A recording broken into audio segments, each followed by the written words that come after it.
ఉమ్మడి నల్గొండ జిల్లాలో బీసీ సంఘాల బంద్ ప్రశాంతంగా కొనసాగుతోంది. బస్సులన్నీ డిపోలకే పరిమితమయ్యాయి. విద్య, వ్యాపార, వాణిజ్య సంస్థలు మూతపడ్డాయి.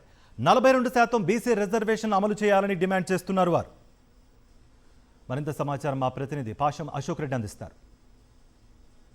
బీసీ సంఘాల ఆధ్వర్యంలో రాష్ట్ర వ్యాప్తంగా బంద్ కొనసాగుతుంది. నల్గొండ జిల్లా కేంద్రంలో కూడా బీసీ సంఘాల ఐక్య కార్యాచరణ వేదిక ఆధ్వర్యంలో కూడా ప్రస్తుతం అయితే బంద్ నిర్వహిస్తున్నటువంటి పరిస్థితి కనిపిస్తుంది. ప్రస్తుతం నల్గొండ డిపోలో బస్సులు బయటకు వెళ్లకుండా కూడా బీసీ సంఘాల ఆధ్వర్యంలో రోడ్డుపై బయట కూడా నిరసన వ్యక్తం చేస్తున్నటువంటి పరిస్థితి కనిపిస్తుంది. బీసీ సంఘాల నేతలు కొంతమంది ఇక్కడ ఉన్నారు, ఒకసారి మాట్లాడదాం. చెప్పండి, ప్రధానంగా స్థానిక సంస్థల్లో రిజర్వేషన్ కల్పిస్తూ ఇచ్చినటువంటి జీవాన్ని కొట్టివేయడాన్ని ఏ విధంగా చూస్తారు? ప్రధానంగా మీ డిమాండ్ ఏంటి? అన్ని పార్టీలు, ప్రజా సంఘాలు తీవ్రమైన ఉద్యమం చేసి ఓటు మనదే, సీటు మనదే అనే విధంగా జేఏసీ ద్వారా పోటీ చేసి రాబోయే ఎలక్షన్లో గెలుపొందాలని అప్పటి వరకు 42% రిజర్వేషన్లు ఇవ్వకుంటే ఎలక్షన్లు జరగవద్దని నల్గొండ బీసీ సంక్షేమ సంఘం పక్షాన డిమాండ్ చేస్తా ఉన్నాం. అందరూ 42% రిజర్వేషన్లు ఇవ్వాలంటున్నారు. ఈరోజు బంద్కు అన్ని రాజకీయ పక్షాలు కూడా మద్దతు తెలిపినటువంటి పరిస్థితి ఉంది.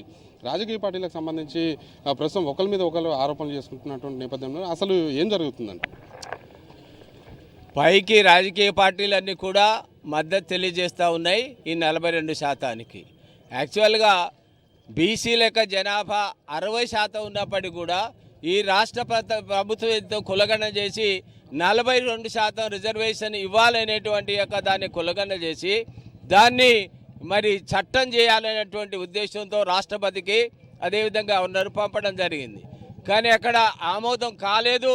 కానీ కొంతమంది మరి అగ్రవర్ణాలు చెందినటువంటి యొక్క కుట్రదారులు కోర్టులను అడ్డం పెట్టుకొని 42% రిజర్వేషన్ ఆపాలని చూస్తున్నవి. ఇది చాలా దుర్మార్గమైనటువంటి చర్య. బీజేపీ ప్రభుత్వం కాబట్టి గవర్నర్తో ఇక్కడ ఆర్డినెన్స్ వెంటనే అమలు చేపియాలి. దాంతోపాటు రాష్ట్రపతి బిల్లు కూడా అక్కడ పాస్ చేపిస్తే బీసీ రిజర్వేషన్ చట్టబద్ధత వస్తుంది. కాబట్టి ఏంటంటే కేవలము రాజకీయ పబ్బం కట్టుకోవడానికే ఈ ప్రక్రియ జరుగుతుంది.